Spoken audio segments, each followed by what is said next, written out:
Hi guys, ಎಲ್ಲರಿಗೂ ನಮಸ್ಕಾರ. Welcome back to my YouTube channel. ಯಾರೆಲ್ಲ ನಮ್ಮ ಚಾನಲ್ನನ್ನು ಮೊದಲ ಬಾರಿಗೆ ನೋಡ್ತಿದ್ದೀರೋ ದಯವಿಟ್ಟು ಸಬ್ಸ್ಕ್ರೈಬ್ ಮಾಡಿ, ಲೈಕ್ ಮಾಡಿ, ಶೇರ್ ಮಾಡಿ ನಮ್ಮನ್ನು ಪ್ರೋತ್ಸಾಹಿಸಿ. ಇವತ್ತು ನಾವು ನೀನಾದೇನ ಸಂಚಿಕೆಯಲ್ಲಿ ಏನಾಗಿದೆ ಎಂದು ನೋಡೋಣ. ಸಂಚಿಕೆ ಮೊದಲಿಗೆ ದೇವಕಿ ವೇದನಿಗೆ ಹೇಳ್ತಾಳೆ, ನೀನು ಆ ವಿಕ್ರಮ್ನ ಮನೆಯಲ್ಲಿ 3 ದಿವಸಕ್ಕೆ ಇದ್ದು ಅವರ ಕಾಟ ತಾಳಲಾರದೆ ಇಲ್ಲಿಗೆ ವಾಪಸ್ ಬಂದು ಬಿಡ್ತೀಯ. ಅವರು ನಿನ್ನನ್ನು ಕೆಲಸದವರ ಥರ ನೋಡ್ಕೊಳ್ತಾರೆ ಅಂತ ಹೇಳ್ತಾಳೆ. ಅದಕ್ಕೆ ವೇದ ಹೇಳ್ತಾಳೆ, ನಾನು ಆ ಮನೆಯ ಯಜಮಾನಿ ಜವಾನಿಯಲ್ಲ, ನಾನು ಇಲ್ಲಿಗೆ ಬರುವುದಿಲ್ಲ ಅಂತ ಅವಳಿಗೆ ಚಾಲೆಂಜ್ ಆಗ್ತಾಳೆ. ಈ ರೂಮಿಗೆ ಹೋದ ನಂತರ ವೇದ ಉಮಾ ಮತ್ತು ಜಯನ್ನ ಪ್ರಣಿಗೆ ಸಮಾಧಾನ ಪಡಿಸ್ತಾಳೆ. ನೀವೇನು ಹೆದರಬೇಡಿ, ನೀವು ಸಮಾಧಾನವಾಗಿರಿ, ನಾನೆಲ್ಲ ನೋಡ್ಕೊಳ್ತೇನಂತೇಳಿ ಅಮ್ಮ ಅಪ್ಪ ಬಾಯಿ ಅಂತೇಳಿ ಅಂತ ಹೇಳಿದಾಗ ಉಮಾ ವೇದಲನ್ನು ತಡೆದು ಕೂತ್ಕೊಳ್ಳಿಕ್ಕೆ ಹೇಳಿ ನಂತರ ವೇದಲಿಗೆ ಅರಶಿನ ಕುಂಕುಮವನ್ನು ಕೊಡ್ತಾಳೆ. ನಂತರ ವೇದ ಉಮಾ ಮತ್ತು ಜಯನ ಆಶೀರ್ವಾದ ಪಡೆದಾಗ ಅವರಿಬ್ಬರು 100 ಕಾಲ ಸುಖವಾಗಿ ಬಾಳು ಎಂದು ಆಶೀರ್ವಾದ ಮಾಡ್ತಾರೆ. ನಂತರ ಪ್ರಣಿಗೆ ನೀನಿನ್ನು ಹುಷಾರಾಗಿರಬೇಕು, ಒಳ್ಳೇದು ಮಾಡಿ ಮಾರ್ಕ್ಸ್ ತೆಗಿಬೇಕು ಅಂತ ಅವನಿಗೆ ಹಗ್ ಮಾಡಿ ಅಲ್ಲಿಂದ ಹೊರಡ್ತಾಳೆ. ವಿಕ್ರಮ್ ಮನೆಯ ಗೇಟ್ ಬಳಿ ಬಂದು ನಿಂತು ನಾನು ಇನ್ನು ಇಟ್ಟೆ ಹೆಜ್ಜೆ ಹಿಂದೆ ಇಡುವುದಿಲ್ಲ ಅಂತ ಶಪಥ ಮಾಡ್ತಾಳೆ. ಯಾರು ಒಪ್ಕೊಳ್ಳಿ ಬಿಡಲಿ, ನಾನು ಇಲ್ಲೇ ಬಾಳ್ಬೇಕು, ಇಲ್ಲೇ ಇರಬೇಕು. ಅಲ್ಲಿ ಒಂದು ಫೋಟೋ ನೋಡ್ತಾಳೆ ಕಾಂಪೌಂಡಲ್ಲಿ. ಆ ಫೋಟೋದಲ್ಲಿ ಹೀಗಿರುತ್ತೆ, ಮಹಿಳೆಯರಿಗೆ ಪ್ರವೇಶ ಇಲ್ಲ, ಹುಲಿಗಳಿವೆ ಎಚ್ಚರ ಅಂತ. ಆಗ ಯೋಚಿಸ್ತಾಳೆ, ಸೃಷ್ಟಿಗೆ ಕಾರಣಕರ್ತರಾದ ಈ ಮನೆಯಲ್ಲಿ ಮಹಿಳೆಗೆ ಪ್ರವೇಶ ಇಲ್ವಾ ಅಂತ ಹೇಳಿ ಆ ಬೋರ್ಡನ್ನು ತೆಗೆದು ಬಿಸಾಕಿ, ಇನ್ನು ಮುಂದೆ ನಿಮಗೆ ನಾನೇ ಸರಿಯಾಗಿ ಪಾಠ ಕಲಿಸ್ತೇನೆ, ನಿಮಗೆ ಪಾಠ ಕಲಿಸುವ ಮೊದಲ ಮಹಿಳೆ ಆಗಿರ್ತೇನೆ. ನನಗೆ ಬಲವಂತವಾಗಿ ತಾಳಿ ಕಟ್ಟಿ ನಾನೊಂದು ವಸ್ತು ಅಂತ ಅಂದ್ಕೊಂಡಿರ್ಬೋದು, ಆದರೆ ನಿಮಗೆ ಸರಿಯಾದ ಪಾಠ ಕಲಿಸದೆ ನಾನು ಬಿಡುವವಳಲ್ಲ ಅಂತ ಹೇಳ್ಕೊಂಡು ಮನೆಯೊಳಗೆ ಬರ್ತಾಳೆ. ಮನೆಯೊಳಗೆ ಬರ್ತಿರ್ಬೇಕಾದ್ರೆ ಅಂಗಳದಲ್ಲಿ ರೌಡಿಗಳು ಹೊಡೆದಾಟವನ್ನು ನೋಡಿ ಕಂಗಾಲಾಗಿ ಬಿಡ್ತಾಳೆ. ದೇವಕಿ ಮನೆಯ ಹೊರಗಡೆ ಕುಳಿತುಕೊಂಡು ಐಶು ಜೊತೆ ಕಾಫಿ ಕುಡಿತಿರ್ಬೇಕಾದ್ರೆ ದೇವಕಿ ಹೇಳ್ತಾಳೆ, ಆ ವೇದ ಆ ಮನೆಯೊಳಗೆ ಒಳಗೆ ಹೋಗ್ಲಿಕ್ಕೆ ಆಗದೆ, ಅವಳ ಗೋಳಾಟವನ್ನು ನೋಡಲಿಕ್ಕೆ ಆಗದೆ ಇಲ್ಲಿಗೆ ಬಂದು ಯಾವ ರೀತಿ ನಮ್ಮ ಮುಖ ತೋರಿಸ್ತಾಳೋ ಏನೋ ಅಂತೇಳಿ ನಗ್ತಾ ಇರ್ತಾಳೆ. ನಂತರ ಐಶು ಹೇಳ್ತಾಳೆ, ಅಮ್ಮ ಅಕಸ್ಮಾತಾಗಿ ಮನೆಯೊಳಗೆ ಹೋಗ್ಬಿಟ್ರಂತ ಹೇಳ್ಬೇಕಾದ್ರೆ ದೇವಕಿ ಹೇಳ್ತಾಳೆ, ನಿನಗೇನು ತಲೆ ಕೆಟ್ಟಿದ್ಯಾ, ಆ ಮನೆಯೊಳಗೆ ಹೋಗ್ಲಿಕ್ಕೆ ಹೇಗೆ ಸಾಧ್ಯ ಅಂತ ಹೇಳ್ತಾಳೆ. ಯಾಕೆ ನೀನು ಹೀಗೆ ಹೇಳ್ತಿದ್ದೆ ಅಂತ ಹೇಳ್ತಿರ್ಬೇಕಾದ್ರೆ ಆ ಮನೆಯ ಹೊರಗಡೆ ಒಂದು ದೊಡ್ಡ ಬೋರ್ಡ್ ಹಾಕಿದ್ದಾರೆ, ಹೆಂಗಸರಿಗೆ ಈ ಮನೆಯೊಳಗೆ ಪ್ರವೇಶ ಇಲ್ಲ, ಒಂದು ವೇಳೆ ಆ ಮನೆಯೊಳಗೆ ಹೋಗ್ಬಿಟ್ರೆ ಅವಳು ಸುಮ್ಮನೆ ಆ ಧರ್ಮದ ಏಟನ್ನು ಅವರ ಕೈಯಿಂದ ತೆಗೆದುಕೊಳ್ಬೇಕಾಗುತ್ತೆ ಅಂತ ಹೇಳ್ತಾಳೆ. ಮನೆಯಲ್ಲಿ ಹೆಂಗಸರಿಗೆ ಕೆಲಸ ಸಹ ಇಲ್ಲ ಅಂತೆ, ಅಲ್ಲಿ ಏನಾದರೂ ಜೆಂಟ್ಸಿಗೆ ಮಾತ್ರ ಕೆಲಸ ಅಂತೆ.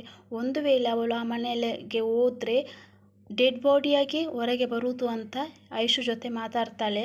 ಹೇಳ್ತಾಳೆ, ಅಮ್ಮ ನೀನೇನಾದರೂ ಆ ಮನೆಯೊಳಗೆ ಹೋಗಿದ್ದೀಯ ಅಂತ ಹೇಳ್ಬೇಕಾದ್ರೆ ಇಲ್ಲಪ್ಪ ನಾನು ಹೋಗಲಿಲ್ಲ ಅಂತ ಹೇಳ್ತಾಳೆ. ಮತ್ತೆ ನಿನಗೆ ಯಾಕೆ ಗೊತ್ತು ಈ ಥರ ಎಲ್ಲ ಇದೆ ಅಂತೇಳಿ ಹೇಳ್ತಾಳೆ. ಐಸ್ CCTV ಕ್ಯಾಮರಾ ಇದ್ದಾಗೆ ಒಂದು ಸಲ ನೋಡಿದರೆ ಎಲ್ಲ ಗೊತ್ತಾಗ್ಬಿಡುತ್ತೆ ಅಂತ ಹೇಳ್ತಾಳೆ. ಅವಳು ಆ ಮನೆಗೆ ಹೋಗಬೇಕು, ಅಲ್ಲಿ ಅವಳಿಗೆ ಚೀಮಾರಿ ಅವರು ಹಾಕಬೇಕು, ನಂತರ ಈ ಮನೆಗೆ ವಾಪಸ್ ಬರಬೇಕು ಅಂತ ಹೇಳಿದಾಗ ಐಶು ಹೇಳ್ತಾಳೆ, ನೀನು ಯಾವಾಗಲೂ ಈ ಮನೆಯಿಂದ ತೊಗೊಳ್ಬೇಕು ಅಂತ ಹೇಳ್ತಿದ್ಯಲ್ಲ, ಈಗ ಓದ್ಲಲ್ಲ ಅಮ್ಮ ಅಂತ ಹೇಳ್ತಿರ್ಬೇಕಾದ್ರೆ ದೇವಕಿ ಹೇಳ್ತಾಳೆ, ಇಲ್ಲ ಶತ್ರುಗಳು ಯಾವಾಗಲೂ ನಮ್ಮ ಕಣ್ಮುಂದೆನೇ ಇರಬೇಕು ಅಂತೇಳಿ ಹೇಳ್ತಾಳೆ. ನನಗೆ ವಾಪಸ್ ಬರ್ತಾಳಲ್ಲ ಸರಿಯಾಗಿ ನನಗೆ ಅವಳಿಗೆ ಬೈಬೇಕು, ಅವಳಿಗೆ ನಾನು ನಾಯಿ ಕಟ್ಟಾಕಿದ ರೀತಿಯಾಗಿ ಕಟ್ಟಾಕಿ ಅವಳು ಯಾವಾಗಲೂ ನಮ್ಮ ಋಣದಲ್ಲೇ ಇರಬೇಕು ಅಂತ ಹೇಳ್ಕೊಳ್ತಾ ಇರ್ತಾಳೆ. ಹೇಳುವಂಥ ಚುಚ್ಚು ಮಾತುಗಳನ್ನು ಕೇಳಲಾಗದೆ ಅವಳು ಜೀವಂತ ಶವ ಆಗಿರಬೇಕು, ಆವಾಗಲೇ ನನ್ನ ತಮ್ಮನಿಗೆ ಶಾಂತಿ ಸಿಗುವುದು ಅಂತ ಹೇಳ್ತಾಳೆ. ದೇವಕಿ ಹತ್ತಿರ ಬಂದು ಅವಳು ತೊಳಗಿದ್ರೂ ಸಹ ನಿನಗೆ ನೆಮ್ಮದಿ ಸಿಗಲಿಲ್ಲಲ್ವ ಅಂತ ಹೇಳ್ಬೇಕಾದ್ರೆ ಇಲ್ಲ ನನಗೆ ಸಿಗಲಿಲ್ಲ, ಅವಳು ಸಾಯೋವರೆಗೂ ನನಗೆ ನೆಮ್ಮದಿ ಇಲ್ಲ, ಅವಳು ಆ ಮನೆ ಒಳಗೆ ಹೋಗಿ ಅವಳು ಸತ್ತೋದ್ಲಂತ ನನಗೆ ಸುದ್ದಿ ಬರಬೇಕು, ನನಗೆ ತುಂಬ ಖುಷಿಯಾಗುತ್ತೆ, ಆವಾಗಲೇ ನನಗೆ ನೆಮ್ಮದಿ ಸಿಗುವುದು ಅಂತ ಹೇಳ್ತಾಳೆ. ವಿಕ್ರಮ್ ವೇದ ನೆನಪಲ್ಲಿ ಕುಡಿದು ಅವನು ಪ್ರಜ್ಞೆ ಇಲ್ಲದೆ ಇರ್ತಾನೆ.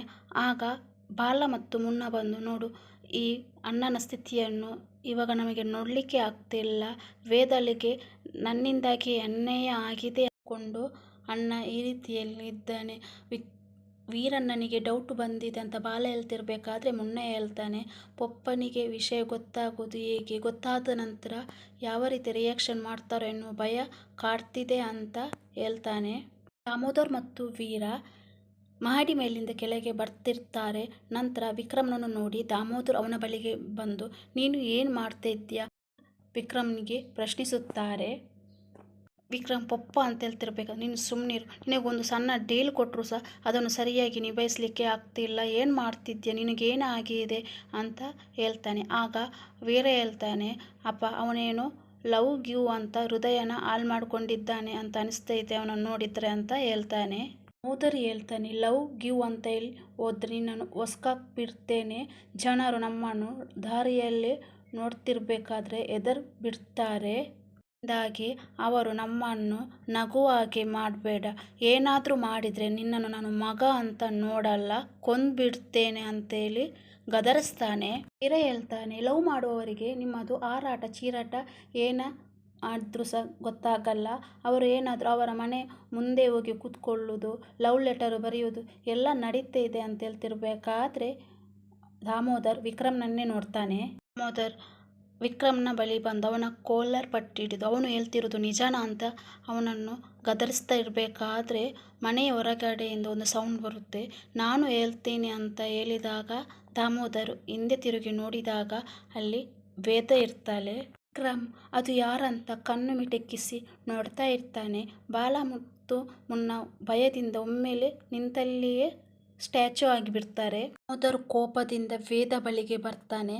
ಇತ್ತ ಬಾಲ ಮತ್ತು ಮುನ್ನನಿಗೆ ವೇದ ಬಂದಿರುವುದನ್ನು ನೋಡಿ ಮನಸ್ಸೊಳಗೆ ತುಂಬ ಖುಷಿಯಾಗಿ ಒಬ್ಬರನ್ನೊಬ್ಬರು ನೋಡಿ ನಗ್ತಾ ಇರ್ತಾರೆ. ಹಿಂಗಡೆ ಒಬ್ಬ ಹುಡುಗ ಇರ್ತಾನೆ. ದಾಮೋದರ ಕೇಳ್ತಾನೆ, ಏ ಜೋಸಫ್ ಅವಳನ್ನು ಯಾಕೆ ಒಳಗೆ ಬಿಟ್ಟೆ ಅಂತ ಹೇಳ್ತಿರ್ಬೇಕಾದ್ರೆ ಅವನು ಹೇಳ್ತಾನೆ, ನಾನು ಹೇಳಿದ ಮಾತು ಕೇಳಲಿಲ್ಲ, ನನ್ನನ್ನು ತಡೆದವರು ಒಳಗೆ ಬಂದುಬಿಟ್ರು ಅಂತ ಹೇಳ್ಬೇಕಾದ್ರೆ ದಾಮೋದರ್ ಅವನಿಗೆ ಬೈದು ಹೋಗು ಇಲ್ಲಿಂದ ಅಂತೇಳಿ ಅವನನ್ನು ಕಳಿಸ್ತಾನೆ. ನಂತರ ದಾಮೋದರ್ ವೇದನ ಹತ್ರ ಕೇಳ್ತಾಳೆ, ನೀನು ಈ ಮನೆಯೊಳಗೆ ಯಾಕೆ ಬಂದೆ, ಇಲ್ಲಿ ನಿನಗೆ ಗೊತ್ತಿಲ್ವೋ ನಾವು ಬೋರ್ಡ್ ಹಾಕಿದ್ದೇವೆ, ಮಹಿಳೆಯರಿಗೆ ಈ ಮನೆಯೊಳಗೆ ಪ್ರವೇಶ ಇಲ್ಲ ಅಂತ ಗೊತ್ತಿದ್ರು ನೀನು ಯಾಕೆ ಇಲ್ಲಿಗೆ ಬಂದೆ ಅಂತ ಪ್ರಶ್ನಿಸುತ್ತಾನೆ. ಯಾಕೆಂದರೆ ಇದು ನನ್ನ ಮನೆ ಅಂತ ಹೇಳ್ತಾಳೆ. ಆಗ ದಾಮೋದರ್ ನೀನು ಏನು ಹೇಳ್ತಿದ್ಯಾ ಅಂತ ಹೇಳ್ತಿರ್ಬೇಕಾದ್ರೆ ನಿಮಗೆ ಕಿವಿ ಕೇಳಿಸ್ಲಿಲ್ವ ಅಂತ ಹೇಳ್ತಾಳೆ. ಆಗ ದಾಮೋದರ್ ಬೈತಾನೆ, ಯಾಕೆ ಇಲ್ಲಿಗೆ ಬಂದೆ, ಇದು ನನ್ನ ಮನೆ ಅಂತ ಹೇಳ್ತಿರ್ಬೇಕಾದ್ರೆ ನಿಮಗೆ ಈ ಮನೆಯಲ್ಲಿ ಎಷ್ಟು ಅಧಿಕಾರವಿದೆಯೋ ಅಷ್ಟೇ ಅಧಿಕಾರ ನನಗೆ ಸಹ ಇದೆ ಅಂತ ಹೇಳ್ತಾಳೆ. ಆಗ ವೀರ ಹೇಳ್ತಾನೆ, ಹೆಂಗೈತೆ ಮೈಕೆ ಅಂತ ನೀನು ಹೇಳಿ ಬಂದಿದ್ದೀಯಾ ಅಂತ ವೇದನ ಹತ್ರ ವೀರ ಕೇಳಿದಾಗ, ಹೌದು ನನ್ನ ಮನೆಯಲ್ಲಿ ಅಪ್ಪ ಅಮ್ಮ ನನ್ನ ತಮ್ಮ ಮತ್ತು ನನ್ನ ಪಪ್ಪಮ್ಮನ ಆಶೀರ್ವಾದ ಪಡೆದುಕೊಂಡು ಈ ಲಗೇಜ್ ಸಮೇತ ಈ ಮನೆಗೆ ಅಲ್ಲಿಂದ ಬಂದಿದ್ದೇನೆ ಅಂತ ಹೇಳ್ತಾಳೆ. ಈ ಲಗೇಜ್ ಸಮೇತ ತಂದುಬಿಟ್ರೆ ನಾವು ಈ ಮನೆಗೆ ಸೇರಿಸ್ಕೊಳ್ತೇವ ಅಂತ ಹೇಳ್ತಿರ್ಬೇಕಾದ್ರೆ ನಿಮಗೇನು ಕಿವಿ ಪ್ರಾಬ್ಲಮ್ಮ, ನಾನು ಆಗಲೇ ಹೇಳಿದ್ದೇನಲ್ಲ ಈ ಮನೆ ನನ್ನದು ಅಂತ ವೇದ ಹೇಳಿದಾಗ ವಿಕ್ರಮ್ ದಿಟ್ಟಿಸಿ ಅವಳನ್ನೇ ನೋಡ್ತಾನೆ ಶಾಕ್ ಆಗಿ. ಮೆಲ್ಲಗೆ ಮುನ್ನನ ಹತ್ರ ಹೇಳ್ತಾನೆ, ಮುನ್ನ ನೋಡು ಅತ್ತಿಗೆ ಆದಷ್ಟು ಬೇಗನೆ ಮನೆಗೆ ಬಂದ್ರಲ್ಲ ಅಂತ ಹೇಳ್ತಿರ್ಬೇಕಾದ್ರೆ ಮುನ್ನೆ ಹೇಳ್ತಾನೆ, ಇನ್ನು ನಮ್ಮನ್ನು ಸೇಫ್ ಬಿಡು ಅಂತೇಳಿ ಖುಷಿ ಪಡ್ತಾರೆ ಇಬ್ಬರು ಸಹ. ವೀರ ಕೇಳ್ತಾನೆ ವೇದನ ಹತ್ರ, ನಮ್ಮನೆ ನಿಮ್ಮನೆ ಹೇಗೆ ಆಗುತ್ತೆ ಅಂತ ಕೇಳ್ತಿರ್ಬೇಕಾದ್ರೆ ವೇದೇ ಹೇಳ್ತಾನೆ, ಅಲ್ಲಿ ಒಬ್ಬ ನಿಂತಿದ್ದಾನಲ್ಲ ಬ್ಲ್ಯಾಕ್ ಆ್ಯಂಡ್ ಬ್ಲ್ಯಾಕ್ ಡ್ರೆಸ್ ಹಾಕ್ಕೊಂಡು ಅವನ ಹತ್ರ ಕೇಳು, ನನಗೆ ಮತ್ತು ಈ ಮನೆಗೆ ಇರುವ ಸಂಬಂಧ ಏನು ಅಂತ ಕೇಳು ಅಂತೇಳಿ ವೀರನ ಹತ್ರ ಪ್ರಶ್ನೆ ಮಾಡ್ತಾಳೆ. ನಂತರ ವಿಕ್ರಮ್ ಏನು ಹೇಳಲಾಗದೆ ತಲೆ ಕೆರೆಸಿಕೊಳ್ತಾ ಇರ್ತಾನೆ. ದಾಮೋದರ ಪ್ರಶ್ನಿಸುತ್ತಾನೆ, ಏನು ಹೇಳ್ತಿದ್ದಾಳೆ ಅವಳು, ಬೇಗ ಹೇಳು ಅಂತ ಹೇಳ್ತಿರ್ಬೇಕಾದ್ರೆ ವೇದ ಹೇಳ್ತಾನೆ, ಗಂಡಸರೆಲ್ಲ ಈ ವಿಷಯದಲ್ಲಿ ತುಂಬ ಹಿಂಜರಿತಾರೆ, ನಾನು ನಿಮ್ಮ ಹತ್ರ ಒಂದು ಮಾತು ಕೇಳ್ತೇನೆ, ವಿಕ್ರಮಿಗೂ ನಿಮಗೂ ಇರುವ ಸಂಬಂಧ ಎಂಥದಂತ ಹೇಳ್ಬೇಕಾದ್ರೆ ಅವನು ನನ್ನ ಮಗ ಹೌದಾ, ಹಾಗಾದರೆ ಅವನಿಗೆ ಈ ಮನೆಯಲ್ಲಿರುವ ಅಧಿಕಾರ ಇದೆ ಅಲ್ವ, ಹೌದು ಅಂತ ದಾಮೋದರ್ ಹೇಳಿದಾಗ ಅವನಿಗೆ ಎಷ್ಟು ಅಧಿಕಾರ ಇದೆಯೋ ಅಷ್ಟೇ ಅಧಿಕಾರ ನನಗೂ ಇದೆ, ಯಾಕೆಂದರೆ ಅವನು ನನಗೆ ಕುತ್ತಿಗೆಗೆ ತಾಳಿ ಕಟ್ಟಿದ ಗಂಡ ಅಂತ ಹೇಳ್ತಿರ್ಬೇಕಾದ್ರೆ ದಾಮೋದರ್ ಮತ್ತು ವೀರನಿಗೆ ತುಂಬ ಶಾಕ್ ಆಗ್ತದೆ. ದಾಮೋದರ್ ವೇದನ ಹತ್ರ ನೀನು ಏನು ಹೇಳ್ತಿದ್ದೆ ಅಂತ ಹೇಳ್ತಿರ್ಬೇಕಾದ್ರೆ ವೇದ ತಾಳಿ ತೋರಿಸಿ ನಿಮ್ಮ ಮಗ ನನಗೆ ತಾಳಿ ಕಟ್ಟಿ ಬಿಟ್ಟಿದ್ದಾನೆ ಅಂತ ಹೇಳ್ತಾಳೆ.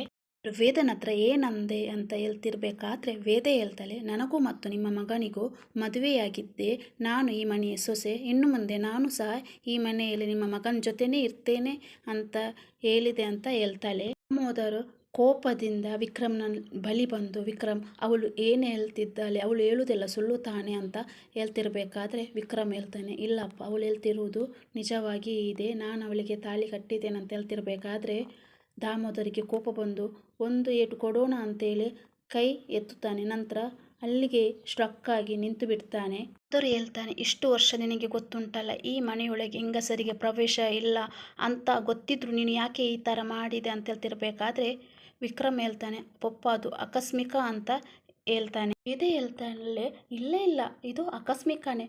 ನೀನು ನನ್ನ ಕುತ್ತಿಗೆ ಆಕಸ್ಮಿಕವಾಗಿ ತಾಳಿ ಕಟ್ಟಿ ನನ್ನನ್ನು ಇಲ್ಲಿವರೆಗೆ ತಂದು ನಿಲ್ಲಿಸಿದೆಯಲ್ಲ, ನೀನು ಗ್ರೇಟ್ ಅಂತ ಹೇಳ್ತಾಳೆ. ಆದರೆ ವಿಕ್ರಮ್ನ ಹತ್ರ ಹೇಳ್ತಾನೆ, ನನಗೆ ಗೊತ್ತಿಲ್ಲ, ನನ್ನ ಪೇಷನ್ಸನ್ನು ಪರೀಕ್ಷೆ ಮಾಡಬೇಡ, ಏನು ಆಗಿಬಿಟ್ಟಿದೆ, ನಿಮ್ಮಿಬ್ಬರ ಡೀಲ್ ಮುಗಿಸಿ ಅವಳನ್ನು ಈ ಮನೆಯಿಂದ ಹೊರಗೆ ಕಳಿಸು ಅಂತ ವಿಕ್ರಮ್ನ ಹತ್ರ ಹೇಳ್ತಾನೆ. ಹೇಳ್ತಾಳೆ, ಇದೇನು ಡೀಲ್ ಮಾಡಿ ಮುಗಿಸೋಕ್ಕೆ ಅಂಡರ್ ವರ್ಲ್ಡ್ ಬಿಸ್ನೆಸ್ ಅಂತ ಅಂದ್ಕೊಂಡಿದ್ದೀರಾ ಅಂತೇಳಿ ದಾಮೋದರನಿಗೆ ಪ್ರಶ್ನಿಸುತ್ತಾಳೆ. ಹೊಸ ಅಧ್ಯಾಯ ಈಗ ಆರಂಭವಾಗಿದೆ ಅಂತ ಹೇಳ್ತಾಳೆ.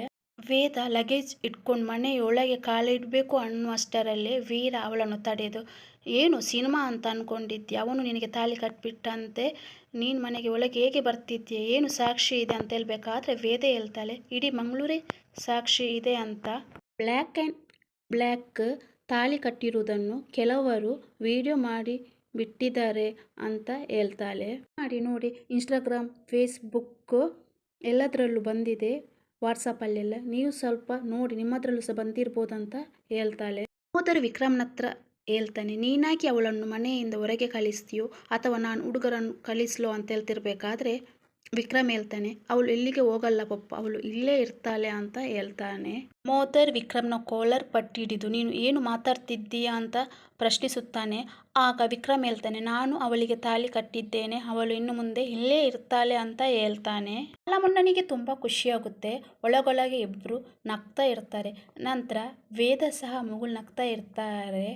ವಿಕ್ರಮ್ ಕಾಲರ್ ಪಟ್ಟಿ ಹಿಡಿದ ದಾಮೋದರ್ ಕಾಲರ್ ಪಟ್ಟಿ ಕೈಯಿಂದ ಬಿಡಿಸಿಕೊಂಡು ದೂರ ನಿಂತು ತುಂಬ ಶಾಕ್ನಲ್ಲಿರ್ತಾರೆ. ಇವತ್ತಿಗೆ ಈ ಸಂಚಿಕೆ ಮುಕ್ತಾಯವಾಗಿದೆ. ಮುಂದಿನ ಸಂಚಿಕೆಯಲ್ಲಿ ಏನಾಗಿದೆ ಅಂತ ನೋಡೋಣ. ಈ ವಿಡಿಯೋ ಇಷ್ಟವಾದರೆ ಲೈಕ್ ಮಾಡಿ, ಶೇರ್ ಮಾಡಿ, ಸಬ್ಸ್ಕ್ರೈಬ್ ಮಾಡಿ ನಮ್ಮನ್ನು ಪ್ರೋತ್ಸಾಹಿಸಿ.